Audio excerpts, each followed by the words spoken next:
We are what our thoughts have made us. So take care about what you think. Words are secondary. Thoughts live. They travel far. These are the famous words of Swami Vivekananda. Good morning. I, Gauri Nandana of class 12, is here to deliver the importance of National Youth Day. National Youth Day is celebrated on 12 January, the birthday of Swami Vivekananda. In 1984, the Government of India declared this day as National Youth Day, and since 1985, the event is celebrated in India every year. Swami Vivekananda was very local about the importance of youth in the process of nation building. Swami Vivekananda is seen as a youth idol because of the relevance of his ideas and ideals to the youth even today. The motive behind the government's move to celebrate this day was to imbibe the philosophy of Swami Vivekananda, who brought a change in the thought process of the youth. This day is also famous as Yuva Divas. The theme of National Youth Day varies every year. Channelizing youth power for nation building is the theme of National Youth Day 2021.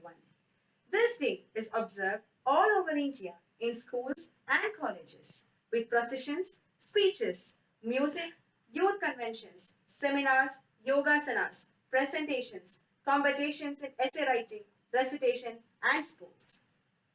Various social events such as blood donation camps and organ donation camps are also conducted on this day across various cities in the country. The importance of youth in political and economic atmosphere of the country is very high, and leaders cannot afford to ignore the demands and the desires of the youth of India.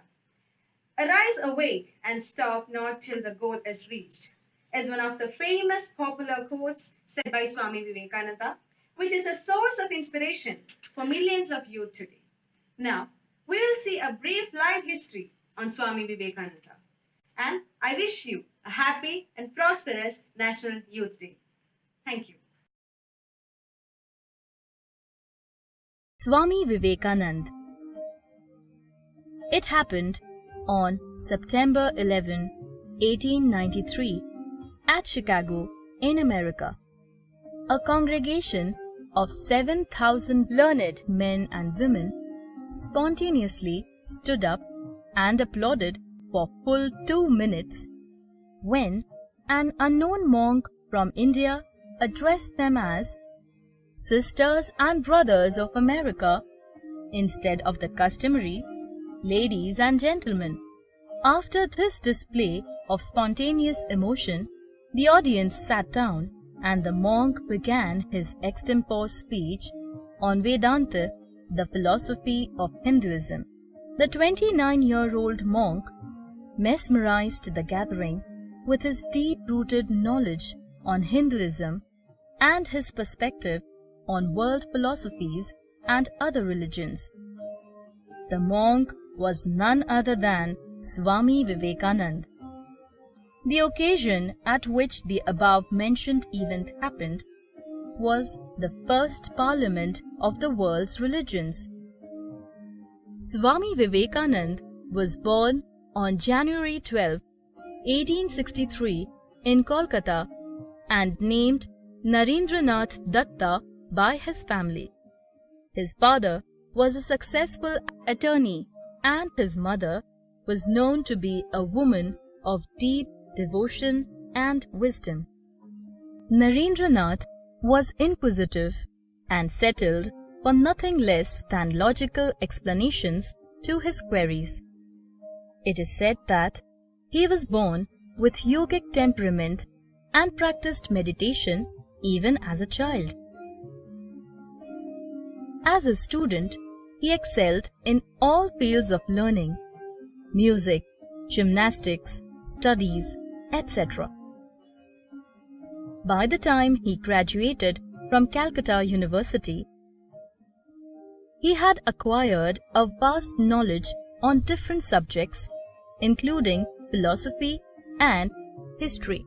It was his inner quest to come face to face with God that led him to renounce worldly pleasures and to seek spiritual enlightenment.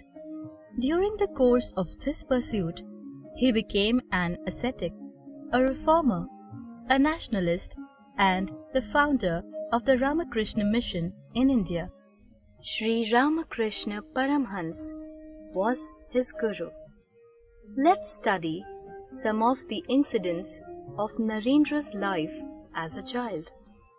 Narendra, as a young boy, was bold and fearless with an exceptionally strong common sense.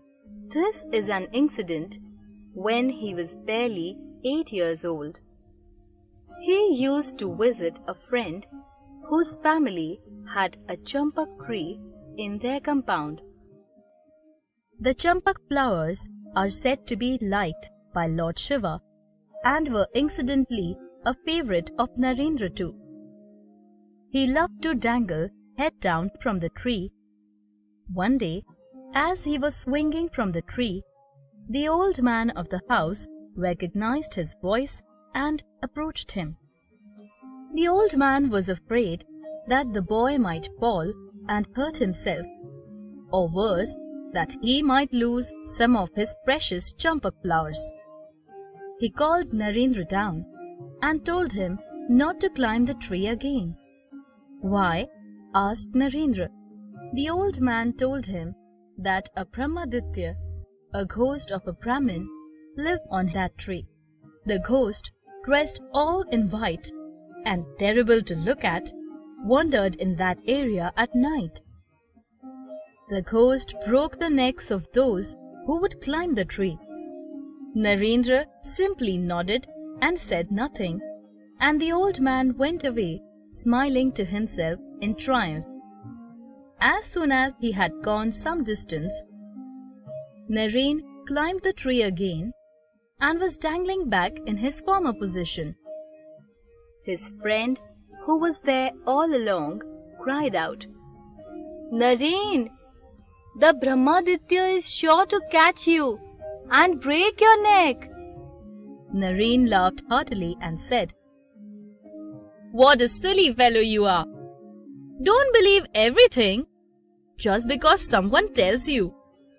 If the old grandfather's story were true, then my neck would have been broken long ago." Narendra, Swami Vivekanand, was a master storyteller whose words were as magnetic as his personality. One day, while in school, Narendra was talking animatedly to his friends during a class recess. Meanwhile, the recess was over and the teacher had entered the classroom and had begun to teach his subject. But the students were too absorbed in Narendra's story to pay any attention to the lesson. After some time, the teacher heard the whispering. He understood the situation. Visibly annoyed, he asked each student what he had been lecturing on. None could answer. But Narendra was remarkably talented. His mind could work simultaneously on two planes. While he had engaged one part of his mind in talking, he had kept the other half on the lesson. So, when the teacher asked him that question, he answered correctly. Quite confused, the teacher inquired who had been talking so long. Everybody pointed at Narendranath. But the teacher refused to believe them. He then asked all the students except Narendra to stand up on the bench. Narendra also joined his friends and stood up. The teacher asked him to sit down. But Narendra replied, "No, sir, I must also stand up because it was I who was talking to them." This incident tells us that Swami Vivekananda believed in honesty since his childhood.